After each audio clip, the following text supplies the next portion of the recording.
अगर आपसे कोई 420 कहता है तो आप बुरा मत मानिएगा।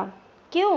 क्योंकि अब तक बोलचाल में धोखेबाज शब्द के लिए 420 का ही इस्तेमाल किया जाता था, लेकिन अब 420 शब्द का मतलब बदल गया है। विधिक रूप से सरकार ने विधि में 420 की जो धारा थी उसको बदलकर 316 कर दिया है। जब भी कोई किसी को धोखा देता है, ठगी करता है, तो उसे 420 कहा जाता है, लेकिन अब धोखेबाज को 420 नहीं कहा जाएगा। इसे अब भारतीय न्याय संहिता 2023 की धारा 316 के रूप में सूचीबद्ध किया जाएगा। 163 साल से चला आ रहा पुराना कानून बदलने जा रहा है। संसद में कानून बदलने से जुड़े 3 बिल पेश किए गए हैं।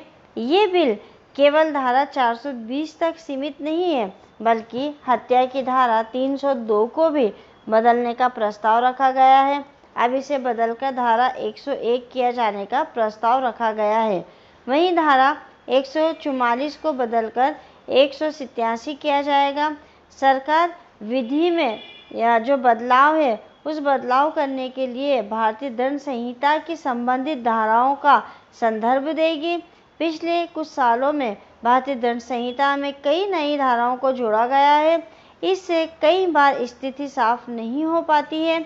ऐसे में विधि को वर्तमान समय के हिसाब से सही और स्पष्ट बनाने की कोशिश सरकार के द्वारा की गई है।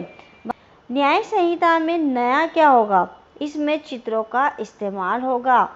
भारतीय न्याय संहिता में चित्रों का इस्तेमाल किया जाएगा, जिससे संबंधित नियम को समझाने में मदद मिलेगी। इससे ये पता चलेगा कि मानहानि जैसे अपराधों से संबंधित प्रावधानों का इस्तेमाल कैसे किया जाना चाहिए। हाल ही में लागू digital personal data protection bill में सरकार ने इसी मॉडल का पालन किया था। इसके अलावा नियमों को फिर से अपडेट किया गया है।